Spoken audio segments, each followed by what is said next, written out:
Nafas dalam, lepas. Okay, sekali kita nafas. Lepas habis semua. Okay, relax. Banyak ni. Bismillah.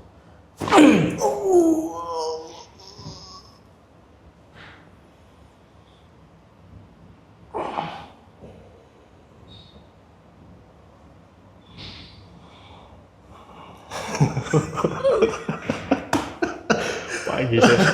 Abang betul scare. Takut dia tengok. Sini? Tak ada. Bahagian atas? Pun tak ada? Tak. Okey, sebelah kiri.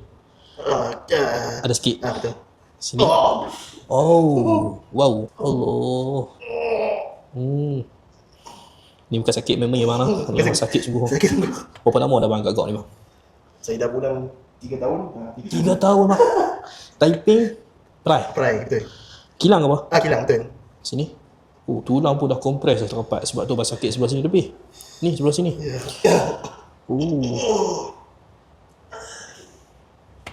Tak abang cari kerja dekat sikit dengan Taipei bang. Saya tak berbaloi. Agak tak boleh. Agak tak berbaloi lah. Maksudnya kerja kat Penang lagi baloi Betul. Ya. Dia setiap benda yang berbaloi tu ada ujian dia bang Ya. Ini ujian dia. Ini ujian dia. Okey. Okey, kita lepas. Lepas.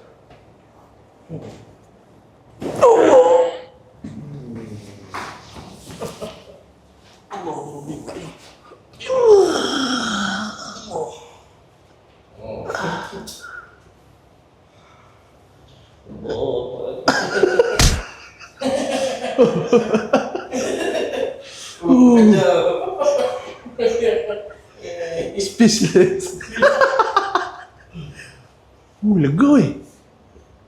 3. Merah mata-mata. Tapi lega. Sakit pun sakit lah, tapi lega. Alhamdulillah. Seringan. Kalau tak sebelum ni kalau baring kan, kalau baring macam ni pun dah akan rasa macam sengal-sengal lah kat sini. Kalau baring macam ni pun. Ni tak ada. Lepas ni dah boleh berlari kan.